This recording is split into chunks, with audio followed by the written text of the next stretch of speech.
All right, so what is an EMOM? Why do we use the EMOM? How do we use it strategically in our training?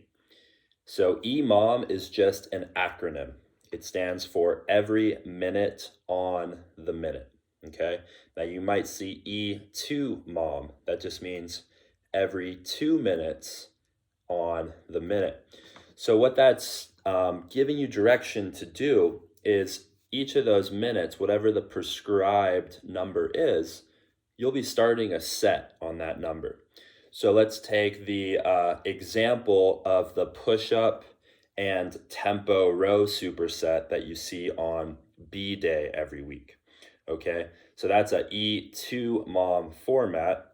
When you start your stopwatch or your phone timer that you should have with you when you're doing your training, you're going to start the first side at minute 0 on the tempo row. So hit your 5 reps there.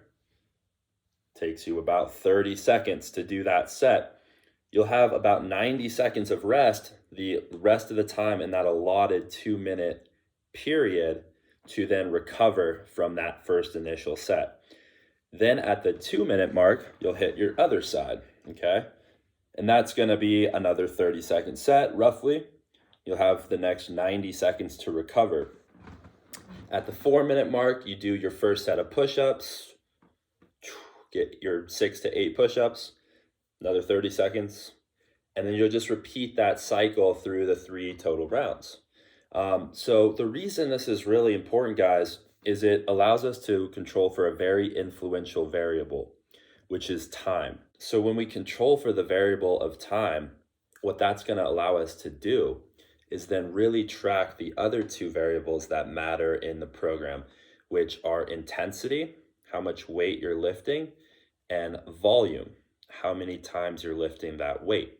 And we can manipulate those 2 variables to our benefit, right? When I make a jump in weight, I want to decrease the volume. This is one of those rules in the holistic principles. And so we can really be as precise as possible with our workouts, which should be the goal. We want to know what we did last week so that this week we will be able to either improve on that mark or maybe stay the same. The mistakes I see time and time again are people failing to track their workouts and never really knowing where they are. And the reason this can be destructive in terms of a strategy is, let's say you go to the gym on Monday, you do a set of pull-ups. Okay, I did like 3 sets, I don't know, felt good. Next time you go to the gym, maybe 4 days later, like, okay, those sets felt easy. I'm gonna add like 20 pounds to my body today. And the point is that you did too much too soon.